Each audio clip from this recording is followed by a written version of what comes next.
사무엘하 6장 1절부터 11절까지 한 절씩 번갈아 가면서 교독하겠습니다. 다윗이 이스라엘에서 뽑은 무리 3만 명을 다시 모으고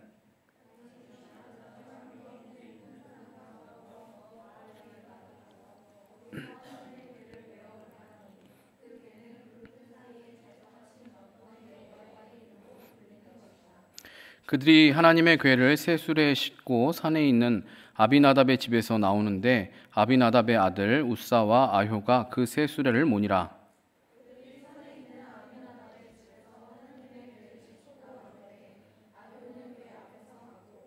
다윗과 이스라엘 온 족속은 잣나무로 만든 여러 가지 악기와 수금과 비파와 소고와 양금과 제금으로 여호와 앞에서 연주하더라.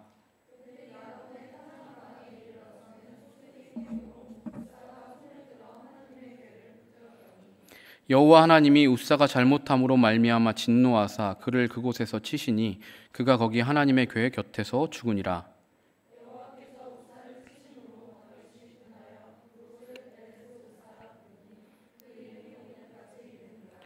다윗이 그날에 여호와를 두려워하여 이르되 여호와의 궤가 어찌 내게로 오리요 하고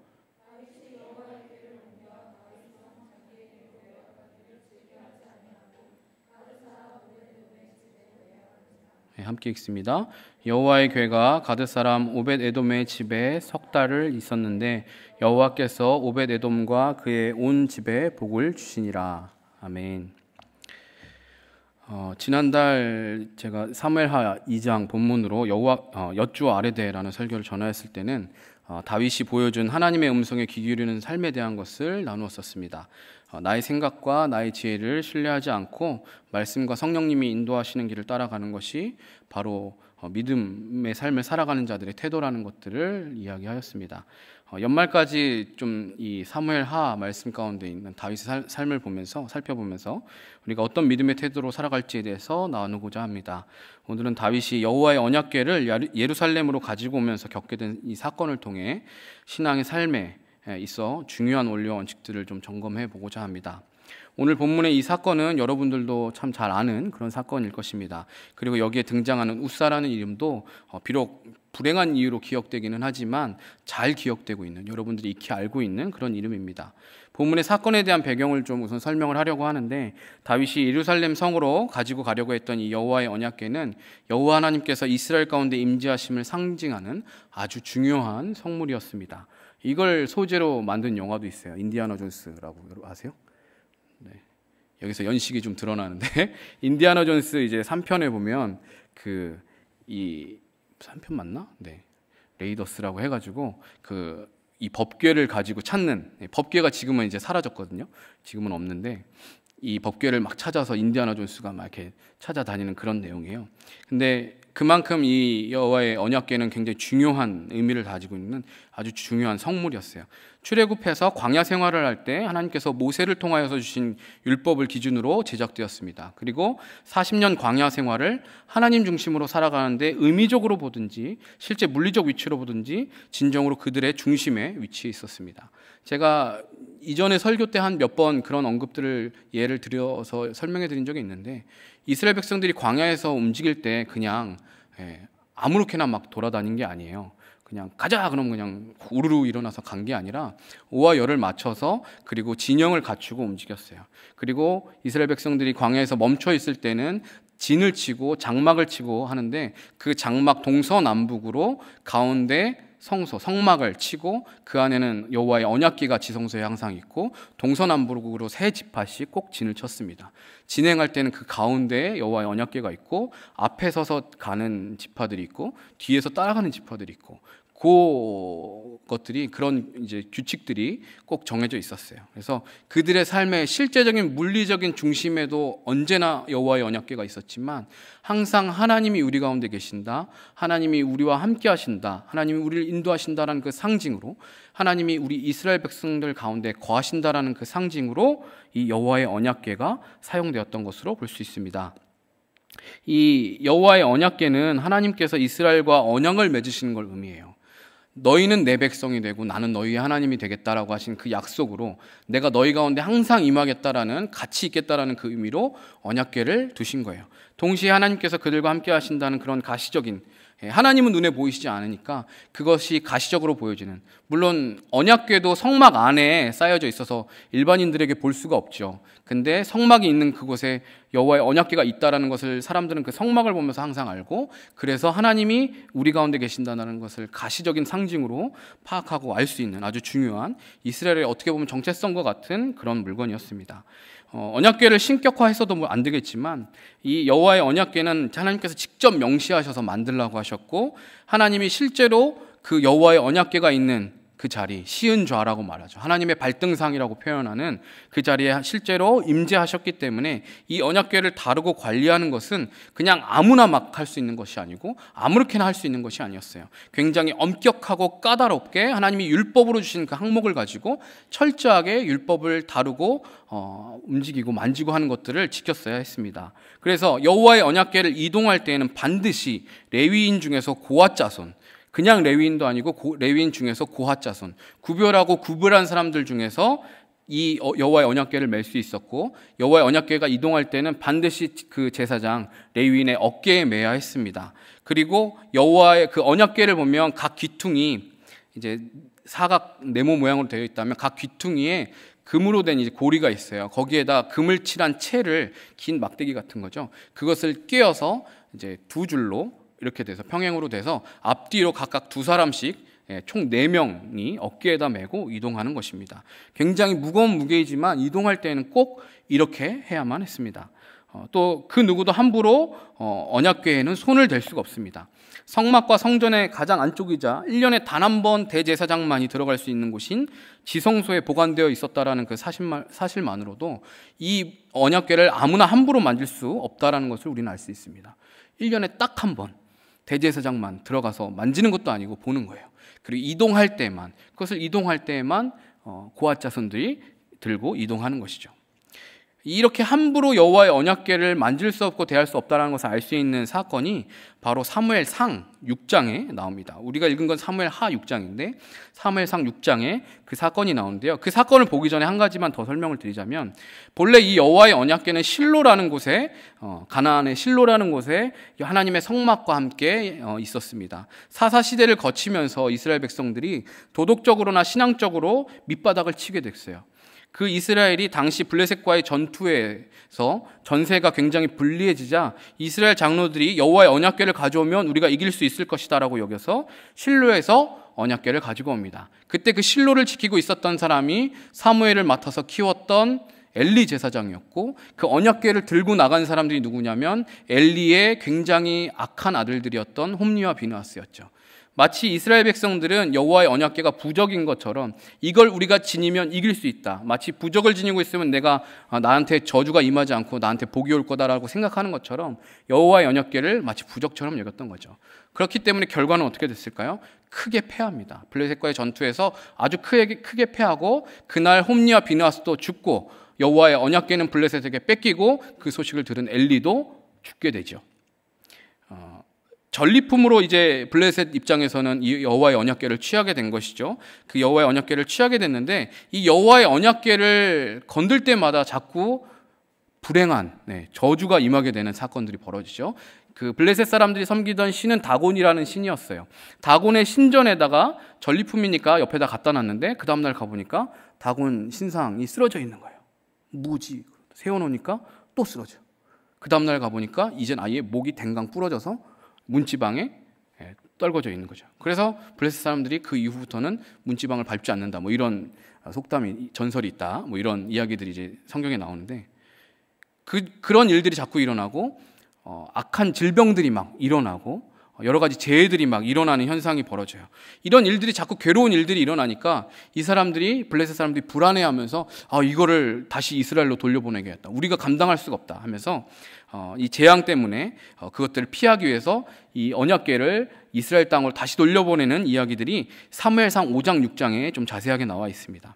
그래서 그들은 결국 이제 어떤 이런 종교적인 전문가들에게 막 의뢰를 해서 자문을 구해서 어떻게 하면 될까 해서 이걸 어떻게 돌려보낼까, 그걸 궁리해서 아직 그 젖을 떼지 않은 송아지를 키우고 있는 암소 2마리와 새 수레에다가 수레에다가 실어서 이 언약궤를 보내게 됩니다. 그리고 그 언약궤가 다시 이스라엘로 돌아오는데 어디로 가냐면 벳세메스라는 곳으로 가게 돼요.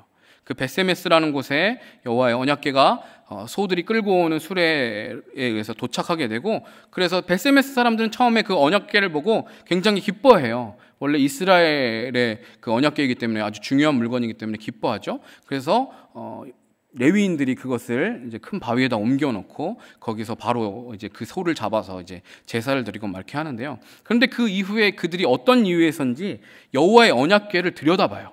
그 안을 들여다봅니다. 이게 앞에서 설명드렸지만 여호와의 언약궤를 아무나 건드릴 수 없고 아무나 함부로 만질 수 없고 그렇게 볼 수가 없어요. 들여다볼 수가 없어요. 그런데 이 사람들이 그걸 들여다봅니다. 그 내용이 좀 함께 살펴봤으면 하는데요. 사무엘상 6장 19절 한번 볼까요? 사무엘하 바로 앞이니까 사무엘상 6장 19절 말씀, 구약 418페이지, 사무엘상 6장 19절 함께 읽습니다. 시작. 벳세메스 사람들이 여호와의 궤를 들여다본 까닭에 그들을 치사 50,070명을 죽이신지라. 여호와께서 백성을 쳐서 크게 살육하셨으므로 백성이 슬피 울었더라. 네. 이 여호와의 궤를 들여다본 까닭에 하나님께서 그들을 치셨다고 기록합니다. 이제 5만이라는 글자에 보면 이제 괄호가 쳐져 있죠. 이거는 어떤 사본에서는 이 5만이라는 글자가 빠져 있기 때문에 그런 거예요. 사실 한 지역에 5만이라는 인구가 당시 시대의 인구를 고려해서 생각하면 좀 너무 터무니없이 많은 숫자이기는 합니다. 그래서 어떤 사본은 이게 빠져 있기도 하고 어떤 사본은 포함되어 있기도 하고, 근데 하지만 뭐 5만 70명이든 그냥 70명이든 많은 사람이 죽었어요. 단지 여호와의 언약궤 안을 들여다봤다라는 그 이유 때문에 이 많은 사람들이 죽게 된 것입니다. 왜 그랬을까요? 여호와의 언약궤를 함부로 대했기 때문에 그런 거예요. 여호와의 언약궤를 함부로 들여다봤기 때문에 그렇습니다. 이 여호와의 언약궤는 궁금하다고 쓱 열어서 봐도 되는 그런 한낱 보물 상자에 지난 것이 아닙니다. 하나님 그분 자체이자, 이것이 하나님 그분 자체를 나타내는 것이자 거룩하게 구별되어야 되는 물건이에요. 하나님의 임재이기도 하고 하나님 그분 자체를 하는 거기 때문에 그 물건도 거룩하게 구별하여서 다루어야 하는 것이죠. 그런데 벳세메스 사람들은 그냥 자기들이 어떤 이유인지 구체적으로 알 수는 없지만 자기들이 그것을 보고 싶다고 함부로 들여다본 것이죠. 그 결과 하나님은 그들을 치셨고 많은 사람이 죽었습니다. 여호와의 언약궤를 함부로 건드리면 사람이 죽게 될 수 있다는 것이 여기 드러나 있습니다.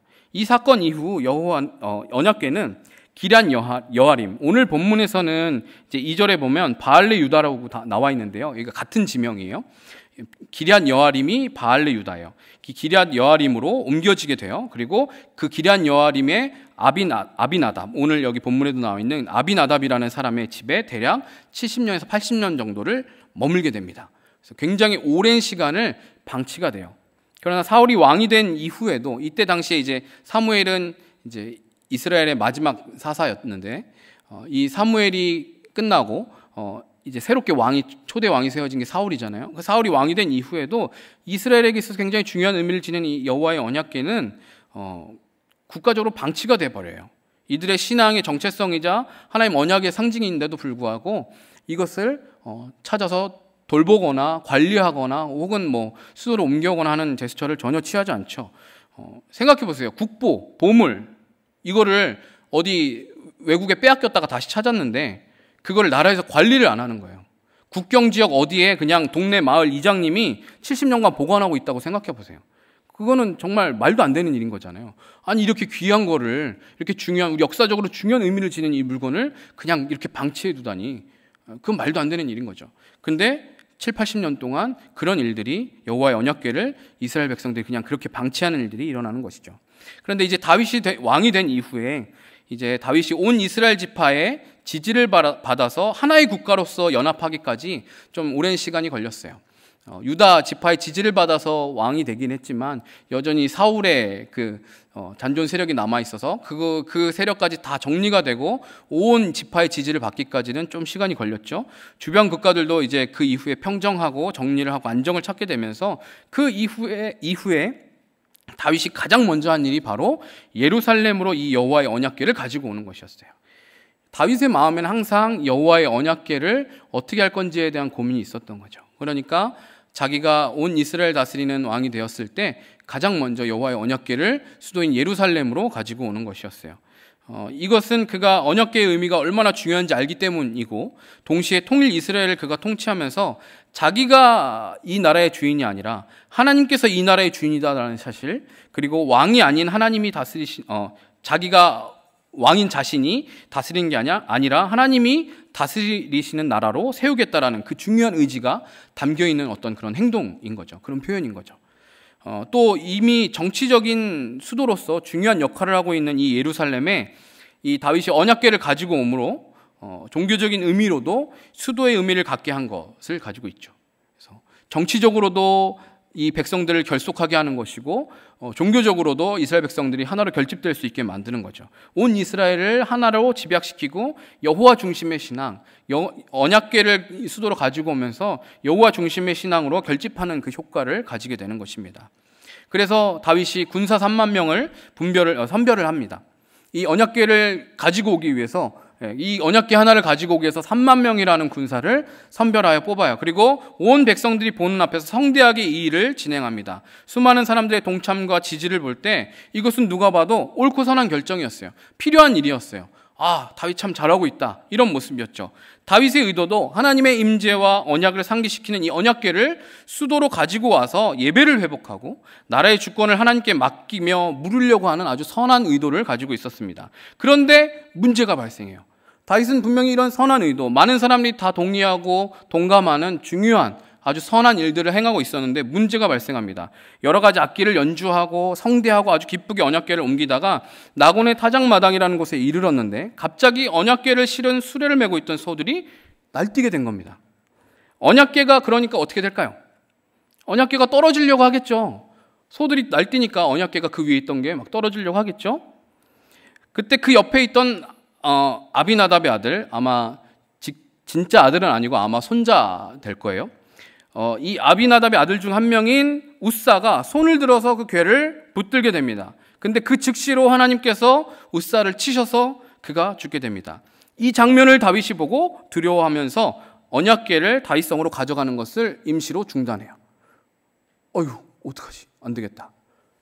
그리고 언약궤는 오벳에돔, 그곳에서 가장 가까운 위치에 있었던 아마 레윈이었던 것 같아요. 오벳에돔의 집에 3개월간을 머물게 됩니다. 자, 이 사건을 통해서 우리는 몇 가지 질문이 생겨요. 우선 여기서 다윗이 잘못하고 있는 일은 무엇일까요? 다윗이 무엇을 잘못하고 있어요? 다윗은 최선을 다해서 하나님의 궤를 모시고 있는 거 아닙니까? 다윗이 이것 좀 하면 사람들이 나를 조금 더 따르겠지? 이런 계산을 하고 이런 걸 하는 걸까요? 안 좋은 의도, 계산적인 의도를 가지고 이 일을 하는 걸까요? 지금 다윗이 최선을 다해서 여호와의 언약궤를 모시고 있는 것은 맞습니다. 다윗은 인간이 할 수 있는 최선의 방법으로 하나님의 궤를, 하나님의 그 임재를 상징하는 언약궤를 수도로 다윗성으로 갖고 오는 것을 최선을 다해서 하고 있어요. 그게 오늘 본문에서도 잘 드러나요. 새 수레에 실었을 뿐 아니라 새 거에다 실었을 뿐만 아니라 왕이 직접 나서요. 여호와의 언약궤를 갖고 오는 거를 신하들을 시켜서 가서 갖고 와 해도 되는데 자기가 직접 거기에 가요. 그리고 수많은 사람들이 동원돼요. 언약궤 하나를 갖고 오기 위해서 3만 명의 군사가 동원되고 수많은 백성들이 전령을 통해서 소식을 듣고 그것에 같이 모여서 그것을 봐요. 같이 기뻐해요. 각종 악기들을 연주하면서 기쁜 축제처럼 막 기뻐하고 즐거워합니다. 그러나 그것은 최선을 다한다고, 정성을 다한다고 항상 그것이 옳은 것일까요? 내가 주일 예배 시간에 제 시간에 도착하기 위해서 최선을 다해서 뛰어가는데 뛰어가는 곳이 여기 일직동이 아니라 하안동이라면 최선을 다하고 있는 거 맞잖아요. 선한 의도도 맞죠. 예배에 지각하지 않고 잘 참석하기 위해서 열심히 뛰어가요. 근데 여기 일직동이 아니라 하안동으로 뛰어가고 있으면 그럼 무슨 소용이 있는 거죠? 아무리 인간적인 정성과 최선이라도 하나님의 방법에 어긋난다면, 하나님이 말씀하시는, 하나님이 우리에게 요구하시는 그 방법이 아니라면 그것은 잘못된 것입니다.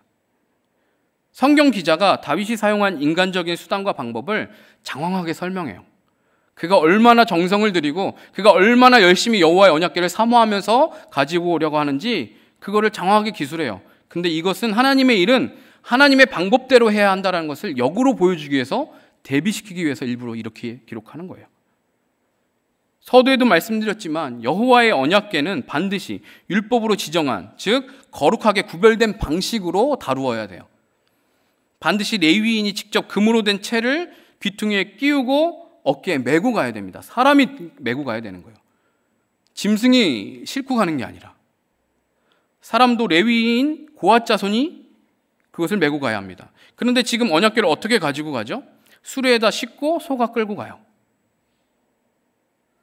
이건 아마 사사시대 말미 또 사울 통치 시대까지 이어진 어떤 이스라엘의 종교적인 어떤 혼란 속에서 언약궤를 운반하는 방식을 다윗이 아마 잘 몰랐기 때문에 그랬을 거예요. 이걸 어떻게 해야 되는지, 이게 율법에 어떻게 나와 있는지 다윗이 다 상세하게 아는 게 아니니까 몰라서 아마 그랬을 거예요.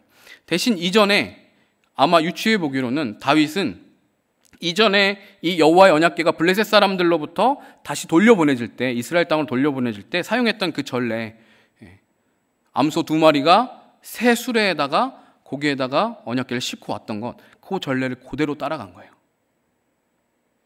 이게 맞는 건지, 이게 하나님이 원하시는 방법인지 확인하지 않고 그냥 예전에 있었던 그 전례를 그대로 따른 것입니다. 아마 언약궤를 이 수레에다 싣는 과정에서는 궤 자체에다 직접 손을 대지 않고 언약궤를 운반할 때 사용하는 그 채를 사용한 것 같아요.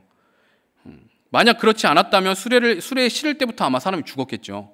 근데 그런 기록이 없는 거 보면 아마 그 실을 때는 제대로 된 방법으로 실었나 봐요. 근데 그거를 이동할 때 그 방법은 잘못된 것이었던 거죠. 아무리 인간적인 정성이 깃들어 있어도 하나님의 방식에서 벗어난 것은 하나님 보시기에 부정한 거예요. 하나님이 우리에게 요구하시는 그 방법, 하나님이 요구하시는 것을 듣지 않는 것은, 그것은 죄인 거예요. 하나님이 선악을 알게 하는 나무의 열매를 먹지 말아라 라고 말했으면 먹지 않는 게 선인 것이고 먹는 게 악인 것이에요.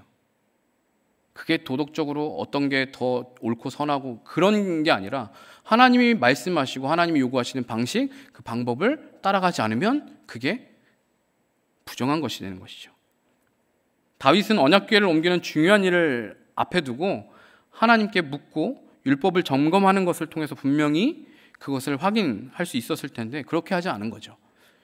이 사건 이후에 다윗이 재정비해서 여호와의 언약궤를 다시 다윗성으로 가지고 올 때는 그것을 꼼꼼히 확인하는 것을 볼 수 있어요. 다윗이 그것을 할 수 있었는데 이 사건을 겪고 나서야 그렇게 해야 된다는 걸 깨닫는 거죠. 결국 다윗이 최선을 다한 것은 사실이지만 정작 중요한 하나님의 방법, 하나님이 요구하시는 것이 무엇인지 이 부분을 놓쳤던 것입니다. 그런데 하나님 앞에서 몰랐다고 하면 괜찮은 게 아니잖아요. 저 몰랐는데요. 나중에 심판대 앞에 서서도 그렇게 이야기할 수 있을까요? 예수님 믿어야만 천국 가는 줄 몰랐는데요. 그러면 끝나는 건가요? 군대에서 자주 듣던 말인데 몰랐으면 끝이야? 이런 얘기를 이제 예비역들은 공감하는 말일 거예요. 몰랐으면 인생 끝나니? 이런 이야기들이 있는데 몰랐다고 해결되는 게 아니잖아요. 하나님 앞에 묻지 않은 거죠. 점검하지 않은 거죠. 하나님의 방법이 무엇인지 찾아보지 않은 거예요. 자, 또 우사는 무엇을 잘못했나요? 다윗은 이런 부분이 잘못되었고 우사는 무엇을 잘못했을까요? 우사는 당연히 해야 될 일을 한 거 아니에요? 아니 그럼 그렇게 막 언약궤가 막 넘어지려고 하는데 그냥 내버려둬요? 그냥 표면적으로 보기에는 우사가 잘못한 건 딱히 없는 것 같아요. 그러나 7절을 보세요. 7절은 분명히 하나님께서 우사가 잘못함으로 말미암아 진노하사라고 말씀하세요. 우사가 잘못해서 하나님이 진노하셨다고 해요. 우사가 잘못한 건 맞는 것 같아요. 근데 뭘 잘못한 걸까요? 우선 우사의 중심이나 생각을 성경이 말하고 있지는 않지만 유추해 볼 수 있는 부분이 있습니다. 먼저 70년간 여호와의 언약궤가 머물렀던 아비나답의 집에는 하나님의 축복이 있었다는 기록이 전혀 없어요. 오늘 본문의 말미에 보면 3개월간 여호와의 언약궤를 섬겼던 오베데돔의 집에는 여호와께서 복을 주셨다라고 말해요. 3개월 동안 고작 3개월을 여호와의 언약궤를 모시고 있었는데 이 집은 복을 받아요. 그런데 70년을 넘게 섬긴 아비나답의 집은 사람이 죽는 저주가 발생해요. 70년 동안 이 여호와의 언약궤를 섬겼으면 이 집은 진짜 재벌이 되고도 남아야 되는 거 아니에요? 그런 축복을 경험해야 되는 거 아닙니까? 자, 이것으로 봐. 아비나답의 자손 우사와 아효는 여호와의 언약궤를 정말로 제대로 된 방법으로 그 여호와 하나님을 공경하고 경외하는 마음으로 섬겼다기보다는 그냥 모시고만 있었던 것 같아요. 그냥 말 그대로 보관 정도만. 여호와의 언약궤를 어떻게 다뤄야 하는지, 이것을 하나님의 임재로 생각하면서 두렵고 떨리는 마음으로 어떻게 이렇게 대하는 것이 아니라 그냥 상자 하나 보관하는 것처럼 여겼던 것 같아요. 마치 교회를 다니면서 진정으로 신앙에서 하나님을 사랑하고 섬기기보다는 교회만 그냥, 교회 몸만 그냥 왔다 갔다 하면서 자기만 종교적 만족하는 것, 그런 것과 같이 이 사람들은 그렇게 했던 것 같아요. 우리 집에는 언약궤가 있어. 우리 가문은 아주 특별해. 우리는 이 언약궤 모시고 있는 집이야. 그러나 실상 그 가문에는 하나님 주시는 복이 없어요. 정말 하나님의 언약궤를 제대로 모시고 있다면 축복을 안 받을래 안 받을 수가 없어야죠. 여호와의 언약궤가 자기를 드러내고 자신들의 특별함을 자랑하는 도구에 불과했을지도 모릅니다. 또한 4절에 보면 아비나답의 집에서 하나님의 궤를 싣고 나올 때 아효는 궤 앞에서 가는데 우사는 어디에 위치해 있는지 기록하지 않아요. 아효는 여호와의 언약궤 앞에서 가고 있었다고 되어 있는데 우사에 대한 위치는 언급이 안 되어 있어요. 소들이 날뛸 때 우사가 가장 먼저 언약궤를 만진 걸로 봐서는 아마도 그는 언약궤와 가장 가까운 언약궤 바로 옆에 위치해 있었을 것으로 예상이 돼요. 일반적으로 무엇인가를 운반할 때 대충을 이뤄서 가잖아요. 앞에 서 있으면 뒤에서 한 사람이 가든지 그렇게 대칭을 이뤄서 그렇게 가야 되는데 그렇게 움직이지 않고 혼자 옆에 튀어나와서 있었던 이유가 뭘까요? 우사가 굳이 언약궤를 모시고 가는 자신을 드러내고 한껏 뽐내고 싶었던 것은 아닐까요? 그 수많은 사람들이 보는 앞에서 나는 여호와의 언약궤를 이렇게 모시고 가는 사람이야. 그런 마음이 있었던 것은 아닐까요? 우사의 잘못에 대한 이 앞에 두 가지 이 견해가 단지 저의 추측이라고 여기더라도 우사가 잘못했다는 것을 알 수 있는 이유는 더 있습니다. 우사는 소들이 이렇게 뛰어서 언약궤가 떨어지려고 할 때 본능적으로 궤를 붙잡은 것 같아요. 이 여호와의 언약궤가 막 흔들리면서 떨어지려고 하니까 그냥 본능적으로 잡아버린 거예요. 하지만 그가 그 언약궤를 함부로 만지면 안 된다는 사실을 몰랐을까요? 이걸 만지면 안 된다는 사실을 우사가 과연 몰랐을까요? 몰라서 만진 걸까요? 70년간 자신의 가문에서 여호와의 언약궤를 모시고 있었던 우사가 이 언약궤가 자신의 집으로 어떻게 오게 됐는지 그 사연을 몰랐을까요? 벳세메스에서 어떤 끔찍한 저주가 있었는지, 어떤 정말 침울한 사고가 있었는지 그거를 모르고 이걸 모시고 있었을까요? 적어도 자기네 집에 왔을 때는 이게 왜 왔는지 정도는 알 수 있었지 않을까요? 수많은 사람이 죽게 되었다는 그 이야기를 우사가 듣지 못했을까요? 그러면서 언약궤를 함부로 만지면 죽을 수 있다, 죽게 된다, 그 사실을 우사가 몰랐을까요? 율법과 의식 등에 민감한 이스라엘 사람들이 그것을 모를 리가 없어요. 여호와의 언약궤가 얼마나 특별한지 모든 백성이 다 알아요. 그러니까 다 모여들잖아요. 이 언약궤를 옮길 때 그걸 만지면, 함부로 만지면 안 된다는 걸 모르는 사람이 없어요. 언약궤를 어떻게 운반하는지에 대한 어떤 절차나 방식은 모를 수 있어도 그것을 함부로 만져서는 안 된다는 것쯤은 아마 어린 아이도 알았을 거예요. 우사는 하나님의 언약궤를 만질 수 있다는 생각, 즉 하나님을 가볍게 여기는 기만하는 태도를 지녔던 거예요. 이거 만지는 거 뭐 어때서? 나는 특별하니까 좀 70년 동안 내가 섬겼으니까 나는 좀 만져도 되지 뭐. 약간 이런 아니라고 하나님을 가볍게 여기는 기만하는 태도를 지녔던 것 같아요. 그리고 자기의 방식, 자기의 생각대로 언약궤를 대했던 거죠. 이렇게 해도 괜찮아. 나는 이렇게 해도 괜찮아. 언약궤를 위대하시고 거룩하신 하나님의 실제로 여기기보다 내가 감히 범접할 수 없고 감히 만질 수 없는 거룩하시고 놀라우신 그 하나님의 실제로 여기기보다 인간이 자신이 쉽게 어떻게 할 수 있는 물건 정도의 그 태도가 내면 깊은 곳에 있었던 거죠. 우사라는 이름은요, 당시에 매우 흔한 이름이었어요. 그 뜻이 무엇이냐면 능력, 강함, 힘, 이런 의미를 지니고 있어요. 이 이름이 괜히 우연히 이런 뜻을 가지고 있을까요? 이 이름이 주는 의미는 이 사건의 문맥하고 무관하지 않아요.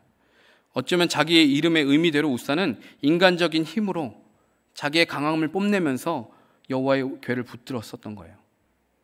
특히 성경이 인물의 이름을 명시할 때는 분명한 의도가 있어요. 하나님의 일을 하는 데 있어서 하나님이 정하신 규례를 무시하고 인간적인 능력을 앞세워서 자기의 힘을 앞세워서 행동하는 것은 결단코 용납될 수 없다는 것을 암시하는 거예요.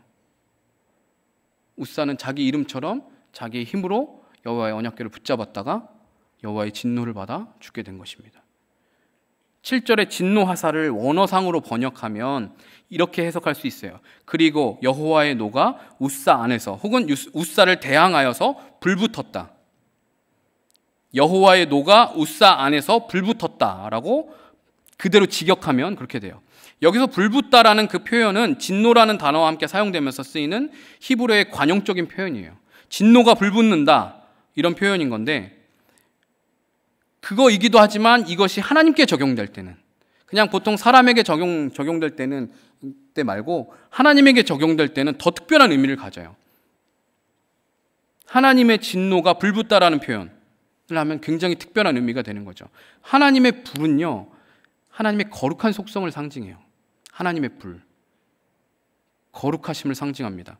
이것은 하나님의 진노가 불붙었다라는 것, 하나님께서 화가 머리끝까지 나서 참지 못하고 폭발했다, 웃사가 이걸 만지는 바람에 하나님이 참고 있었던 그 진노가 폭발했다, 이 의미가 아니라 여호와의 거룩하심이 거룩하지 못한 것과 함께할 수 없다라는, 공존할 수 없다라는 것을 나타낸 표현인 거예요. 거룩하지 못한 웃사가 거룩하지 못한 그 자기의 힘으로 그 태도로 언약궤를 만졌을 때 거룩하신 하나님이 공존하시는 그 상황에서 웃사가 소멸되는 거예요. 여호와의 불에. 하나님이 진노를 뭔가 벌을 내린 게 아니라 그냥 하나님 뭔가 제스처를 취하기도 전에 웃사가 그냥 소멸해 버리는 거예요. 성경은 하나님을 소멸하는 불로 묘사해요. 히브리서에도 나와 있고 신명기에도 나와 있고, 그분의 거룩함 앞에 거룩하지 못한 것들은 다 소멸할 수밖에 없어요. 그래서 죄인이 거룩하신 하나님 앞에 서면 소멸하여 죽게 되므로 하나님의 임재 앞에 선 많은 성경 인물들이 어떻게 해요? 두려워해요. 죽게 되었도다. 난 죽었다 이제. 거룩하신 하나님을 보게 됐으니 난 이제 죽었다. 두려워 떨면서 얼굴을 땅바닥에 쳐박고 막 두려워해요. 거룩하지 못한 존재가 거룩한 하나님 만나면 소멸해버리는 거예요. 그래서 하나님께서 웃사를 치신 것은 심판의 차원으로 보기보다 오히려 하나님의 거룩하심의 연장으로 우리가 해석해야 되는 거예요. 즉, 그 긴장 관계 속에서 소멸되어야 할 것은 하나님의 진노가 아니라, 하나님의 진노가 사라지는 게 아니라, 하나님의 온전하신 거룩함이 사라지는 게 아니라 필연적으로 거룩하지 못한 것이 될 수밖에 없는 거예요. 거룩하지 못한 것이 거룩한 하나님 옆에 있으면 그 거룩하지 못한 게 소멸해버리는 거예요. 오늘 말씀에서 두 가지를 기억하기 원합니다. 하나는 아무리 선한 동기와 목적이라 하더라도, 또한 내 정성과 최선을 다하여도 하나님의 방법을 묻지 않고 그 방법을 따르지 않으면 그것은 틀린 것이라는 거예요. 옳지 못하다는 거예요. 우리는 내 동기와 목적이 선하면 그것을 수행하는 방식은 적당히 해도 된다고 여길 때가 많아요. 선한 의도를 가지고 방법은 악한 방법을 쓰는 경우는 극히 드물죠. 근데 많은 경우는 선한 의도를 가지면 방식은 적절히 타협해도 괜찮다고 여길 때가 많아요. 조금은 불이한 방법을 섞어서 해도 괜찮지. 이 정도는 눈 감아줄 수 있지. 이렇게 여겨요. 그래서 심지어 하나님을 위해서 하는 일이라고 말하면서도 불이한 방법으로 하기도 해요. 눈속임과 거짓으로 얻은 돈, 사기로 얻은 돈을 11조 내는 사람들도 있어요. 좋은 일 하는 건데 이 정도는 눈 감을 수 있지 뭐. 좋은 일이 더 많은 건데. 이만큼 내가 좋은 일 할 수 있는데 이 정도는 좀 눈 감아줄 수 있지 뭐. 하나님 저 좋으려고 하는 게 아니라 다 하나님 나라를 위해서 하는 거니까 하나님 저 한번 눈 감아주세요. 주일 예배 한번 빠지는 거 좀 눈 감아주세요. 이거 이해해 주실 수 있죠? 우스갯소리로도 이런 이야기 좀 가끔 하지 않나요? 하나님은 거룩하지 않은 것을 눈 감아 주실 수 있는 분, 부정함과 공존할 수 있는 분이 아니세요. 하나님이 적당히 그냥 봐주고 참아주고 넘어가는 차원의 일이 아닌 거예요. 하나님이 계신 그 자리에서 부정함은 저절로 망하게 되어 있는 거예요. 하나님이 어떤 심판을 해서가 아니라 저절로 망하는 거예요. 우리가 거룩하지 못하면 저절로 망하는 거예요. 10개 중 9개만 거룩하면 되는 게 아니라 100개 중 1개라도 1000개 중 10,000개라도 부정하면 그것은 전부 하나님께 드릴 수 없는 거예요. 거룩하신 하나님과 부정함 및 공존 자체가 성립이 안 돼요. 거룩하신 그분 앞에 어떻게 더럽고 악한 것이 공존할 수 있습니까? 뜨거운 불 옆에 나무가 있으면 불이 적당히 나무를 안 태워야겠다 한다고 나무가 안 타는 게 아니에요. 그냥 그 불 옆에 있는 것만으로도 타서 없어지는 것과 같은 이치예요. 특히 예배와 같이 하나님과 직접적인 연관이 있는 것일수록 더더욱 그러한 거예요. 우리의 태도가, 우리의 마음의 중심이 더더욱 더 조심해야 되는 거예요. 오늘 말씀은 특히 여호와께 예배하기 위한 언약궤를 옮기다가 벌어진 일이에요. 여러분이 예배에 나와서 거룩하신 하나님께 예배를 드리면서 적당히 내가 하는 방식, 내가 생각하는 방식이나 내 수준의 노력으로 예배할 수 있다라고 착각하시면 안 돼요. 이 정도로 예배하면 되는 거지 뭐.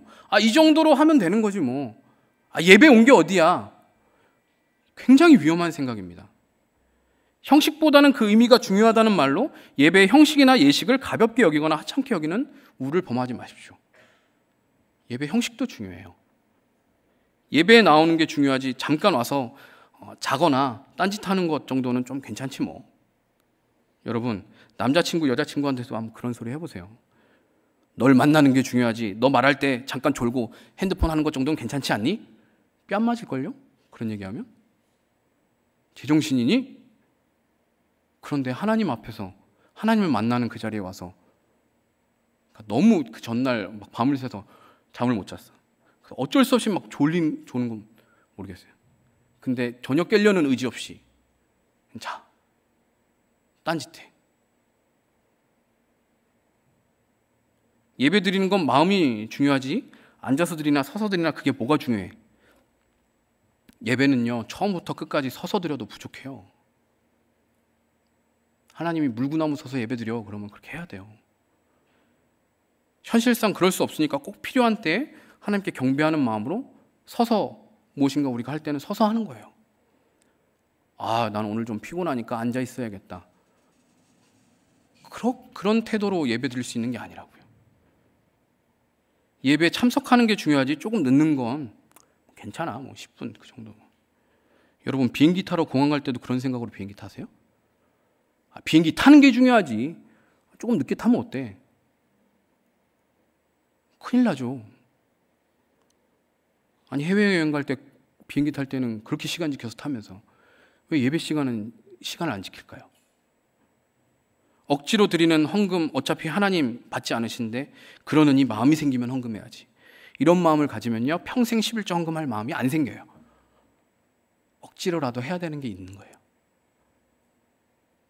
예배를 드리는 방법, 형식에서 나의 방법과 생각은 중요하지 않아요. 하나님이 어떻게 생각하시는지, 하나님이 어떤 방식을 우리에게 요구하시는지가 중요한 거예요. 나는 이 정도 하면 되겠지. 이 정도는 하나님이 이해해 주셔야 되는 거 아니야? 우리에게 예배를 받는 분이 하나님이신데 왜 하나님이 우리를 이해해 줘야 되죠? 우리가 하나님을 섬기는 그 자리인데 왜 하나님이 우리를 이해해 줘야 되냐고요. 우리는 마땅히 드릴 걸 드리는 거예요. 하나님 앞에. 하나님 앞에 마땅히 드릴 영광을 돌리는 거예요. 근데 왜 하나님 날 이걸 이해도 못 해주고, 그건 우리가 생각할 문제가 아니에요. 그럴 차원의 문제가 아니라고요. 물론 아주 특별한 이유나 사정으로 예외가 간혹 있을 수는 있겠죠. 그렇지만 거룩하신 하나님의 말씀에 따르는 방식이 적당히 타협하는 내 생각과 세상의 방식이 되면 하나님은 결코 그것을 인정하지 않으세요. 우사의 이름처럼 내 힘으로 다윗이 한 것처럼 세상 방식으로 하나님을 붙잡으려고 하면 아무리 선한 의도로 했다고 할지라도 하나님의 불에 타버리는 거예요. 다윗과 우사가 공통적으로 보여주는 이 불행한 사건에서 한 잘못이 바로 그것입니다. 한 가지 더 우리가 기억해야 될 것은 하나님은 거룩하신 하나님이자 우리가 결코 가볍게 여길 수 있는 대상이 아니라는 점이에요. 오늘 이 사건을 경험하고 다윗은 정신이 번쩍 들어요. 8절에서 다윗이 분하여 그것을 베레스 우사라고 이름 짓게 되었다고 기록합니다. 이것은 다윗이 우사에게 분노했거나 우사 저 녀석은 왜 저렇게 사고를 쳐가지고 지금 일을 망쳐? 이렇게 우사한테 화가 났다는 의미가 아니에요. 자기의 노력과 수고가 물거품이 된 것에 대해서 하나님께 분노했다는 의미도 아니에요. 내가 이렇게 수고를 했는데 이렇게 노력을 들였는데 이게 다 물거품이 돼버렸네. 하나님 어떻게 이러실 수 있어요? 하나님을 원망한 것도 아니에요. 예상치 못한 이런 화를 당하면서 그 이유를 정확히 알 수 없으니까 다윗은 지금 막 너무 불안한 거예요. 두려운 거예요. 이게 왜 이렇게 된 거지? 나는 분명히 선한 마음을 가지고 좋은 의도를 가지고 일을 했는데 왜 웃사가 죽었지? 이게 어떻게 된 거야? 막 두려운 거예요. 그러면서 다윗은 이 사건으로 인해서 언약궤를 옮기는 일이 하나님의 뜻에서 벗어난 일은 아닌가 염려하면서 두려움에 쌓이게 되는 거예요. 이거 원래 내가 하면 안 되는 건데 한 건가? 이 생각이 드는 거죠. 그러니까 두려우니까 다윗이 어떻게 해요? 언약궤를 옮기다가 포기하잖아요. 중간에 멈추고 오베데돔의 집으로 그걸 옮겨놓고 다시 가버리잖아요.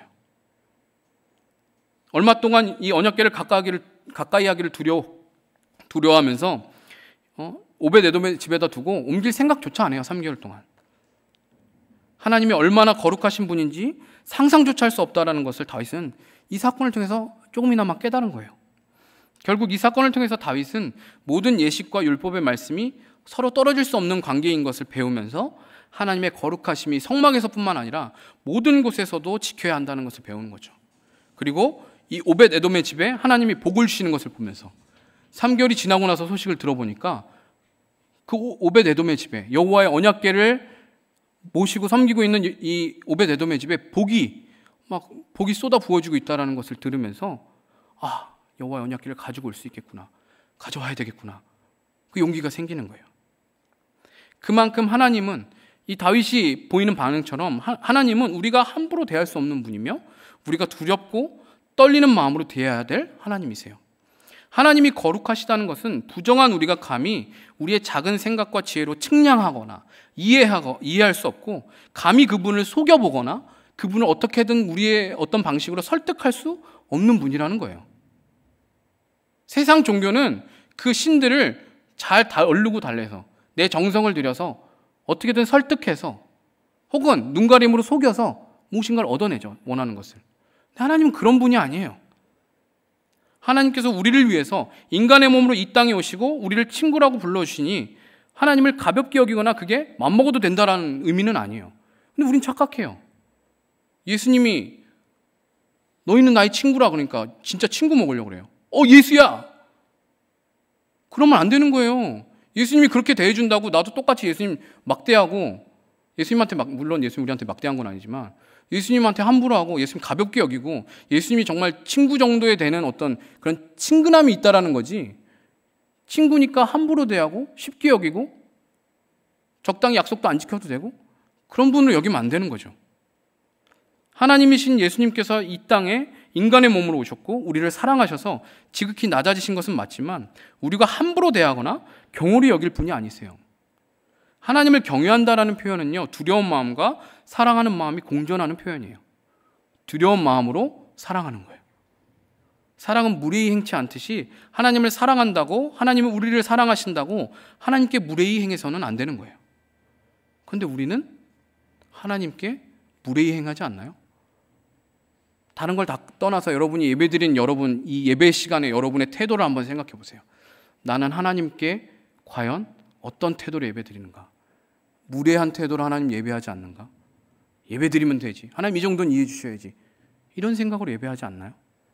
사랑하는 여러분, 나는 어떠한 태도로 오늘을 살아가고 예배하고 계십니까? 내 본능과 인간적인 열심에 따라 예배드리고 있지는 않습니까?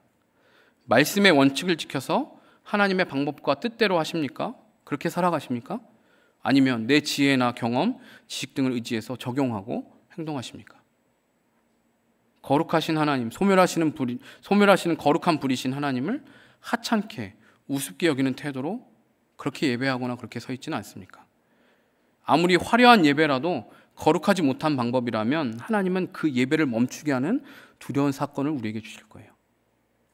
그러나 하나님의 말씀에 근거한 하나님의 방법으로 하나님을 섬길 때 그때에는 오벳에돔처럼 내가 여호와 옆에 있기만 해도 복을 받게 되는 거예요. 내가 하나님의 방법으로 하나님의 말씀에 순종하면 여호와 옆에 있기만 해도 복을 받아요. 근데 내가 거룩한 방법으로 하지 않으면 소멸하는 불인 그 하나님 옆에서 타버리는 거예요. 오벳에돔이 이 언약궤를 집으로 받아들일 때 얼마나 부담됐겠어요. 조금 전에 사람이 죽었어요. 이 여호와의 언약궤를 만졌다가 사람이 죽었다고요. 여러분이 오벳에돔이면 그 언약궤 받아들이고 싶겠어요? 자기 집에?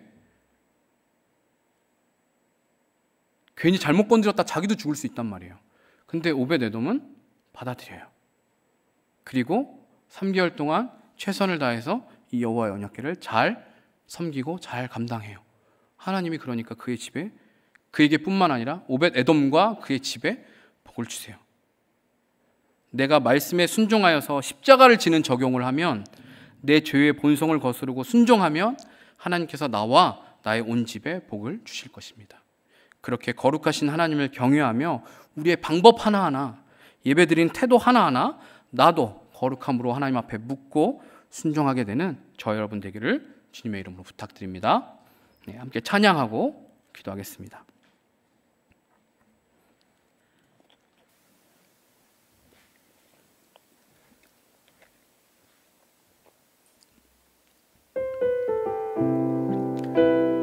나의 생각, 나의 지혜라는 찬양인데요, 가사를 좀 생각하면서 같이 고백해 보도록 하겠습니다.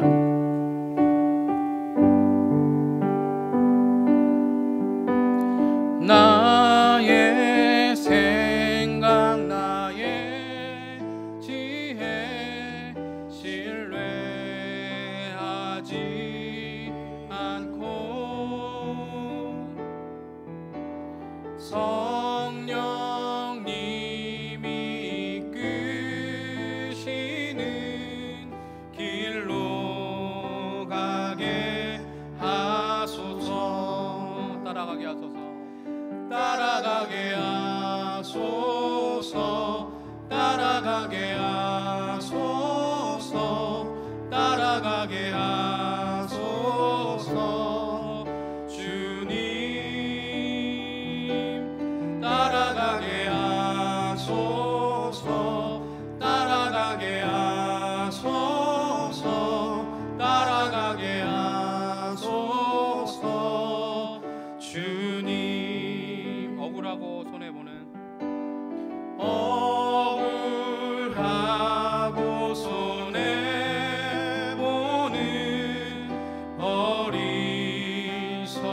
어리석은 길,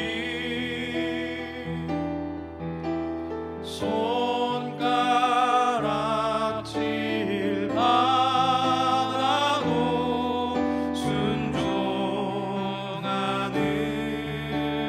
삶. 살아가게 하소서. 살아가게 하소서. 살아가게 하소서. 살아가게 하소서. 주님 살아가게 하소서. 살아가게 하소서. 살아가게 하소서. 주님. 이 시간 함께 기도합시다. 하나님을 섬기는 그 일들을 하는 것, 그리고 하나님 보시기에 좋은 동기와 목적으로 어떤 일인가를 우리가 행할 때 단지 그것이 이유가 되어서 하나님 우리가 선택하는 방식이 적당히 타협하고 내 생각과 내 힘으로 하려고 할 때가 참 많이 있습니다. 하나님 그러한 모든 생각들 다 내려놓고 하나님의 말씀을 붙들고 그 말씀에 순종할 수 있는 마음을 우리에게 주시옵소서. 내 죄의 본성을 거스르고 하나님 십자가를 지는 적용을 할 수 있게 하여 주시옵소서. 내 마음은, 내 생각은 하나님 그렇게 하고 싶지 않을 때가 있다 할지라도 기꺼이 하나님이 우리에게 명령하셨으면, 우리에게 요구하셨으면 기꺼이 그렇게 십자가를 지는 적용을 하여서 하나님 구원을 이루는 적용을 할 수 있도록 나도 살고 내가 속한 우리의 가정도 복을 받는 놀라운 축복을 경험할 수 있게 해달라고, 하나님 내 생각과 내 마음을 주님보다 앞세우지 않게 지켜달라고, 말씀에 순종할 수 있게 도와달라고 함께 기도하겠습니다. 사랑하는 하나님, 우리를 다스리시고 우리를 섬기시는 하나님을 우리가 섬기고 하나님을 예배한다고 하면서 하나님 나의 생각을, 나의 지혜를, 나의 힘을 앞세울 때가 얼마나 많은지 모릅니다. 하나님 여호와의 언약궤를 아버지 주님께로 다시 갖고 오는 이 수도로 다시 갖고 오는 이 일 앞에서 하나님이 원하시는 방법을 묻지 않고 찾지 않고 자신의 생각대로 자기의 방식대로 했던 다윗과 우사의 태도가 하나님의 그 거룩하신 문 앞에 소멸한 일을 겪으면서 하나님 그것이 우리가 하나님을 얼마나 아버지 하나님 가볍게 여기고 하나님을 얼마나 경홀히 여기는 태도인지를 다시 한번 돌아보기 원합니다. 하나님은 우리가 그렇게 앞으로 대할 수 있는 분이 아니며 적당히 우리가 타협해서 될 수 있는 분이 아닌 것을 우리를 말씀을 통하여서 다시 한번 깨닫습니다. 하나님 두렵고 떨리는 마음으로 주 여호와를 경외하는 마음으로 오늘도 말씀 앞에 서게 하시고 오늘도 이 예배 자리 가운데 서게 하여 주옵소서. 하나님을 예배할 때 두렵고 떨리는 마음으로 이 자리에 서게 하시고 존귀하신 하나님을 하나님 어미하신 하나님을 높여드리며 찬양하며 하나님 그분을 마음을 다해 사랑하고 공경할 수 있도록 주님 인도하여 주옵소서. 하나님 내 생각이 항상 앞서지 않도록 내 방식이 앞서지 않도록 내 힘이 앞서지 않도록 아버지 조용히 주님 앞에 묻게 하시고 날마다 주의 말씀에 귀 기울이게 하시며 아버지 하나님 주님 앞에 엎드려 겸손히 주님을 섬기며 따를 때 주님의 음성에 귀 기울일 때 오베데돔이 이뤘던 그 복이 우리가 경험하는 복이 될 수 있도록 주여 인도하여 주옵소서. 하나님 주님 앞에 오늘도 두렵고 떨리는 마음으로 서게 하시고 삶의 태도 하나하나 아버지 삶의 방식 하나하나 아버지 예배드리는 방식 하나하나가 다 그렇게 하나님을 경외하는 태도로 설 수 있도록 주님 인도하여 주옵소서. 하나님 거룩하신 하나님처럼 우리도 거룩할 수 있도록 나 자신을 구별하여서 하나님 앞에 드릴 수 있게 하시고 위대하신 그 하나님 앞에 아버지 하나님 정말 거룩한 분이신 구별하시는 분들 앞에 우리가 오늘도 정결함으로 설 수 있도록 주님 은혜를 더하여 주시길 원합니다. 함께하여 살아가게 하소서. 주님 우리를 사랑하시는 하나님, 방치되었던 여호와의 언약궤를 다시 찾아 하나님을 찬송하는 예배가 다윗과 이스라엘에 점점 회복되었던 것처럼 우리의 예배도 회복되기 원합니다. 우리의 삶 또한 회복되기 원합니다. 그러나 내 열심과 인간적인 방법과 그러한 나의 마음이 아닌 내 생각이 아닌 하나님의 뜻과 말씀대로 예배하는 삶을 살기 원합니다. 하나님 그렇게 우리가 주님을 예배하고 그렇게 주님을 따라가고 그렇게 십자가의 길을 쫓아갈 수 있도록 인도하여 주시옵소서. 내 열심이 내 방식이 내 지혜가 하나님보다 앞서지 않게 하시고 거룩하신 하나님을 경외하는 마음으로 작은 것 하나도 주님 앞에 묻고 순종하게 하여 주시옵소서. 그것이 때로는 내게 거치는 것이 된다 할지라도 내가 순종하기 힘들고 어려운 것이라 할지라도 기꺼이 주님을 두렵고 떨리는 마음으로 바라보며 그 말씀 앞에 순종할 수 있게 하여 주시옵소서. 여호와의 언약궤를 받아들인 오베데돔처럼 하나님이 제게 허락하신 사건들과 하나님 모든 관계와 질서에서 순종하여서 저와 저의 집에 내려주시는 복을 경험할 수 있게 축복하여 주시옵소서. 이제는 우리 주 예수 그리스도의 은혜와 놀랍고 거룩하신 하나님의 사랑과 성령 하나님의 위로교통 충만하심이 오늘 말씀을 통하여서 나의 힘, 나의 생각을 하나님보다 앞세워 나의 마음대로 행동하는 그 삶이 아니라 하나님을 두렵고 떨리는 마음으로 경외하는 마음으로 그 말씀 앞에 순종하여서 오벳에돔이 받은 그 축복을 나 또한 누리기를 원하고 결단하는 사랑하는 청년들, 성도들 머리머리 위에 이제로부터 영원토록 함께 있을지어다. 아멘.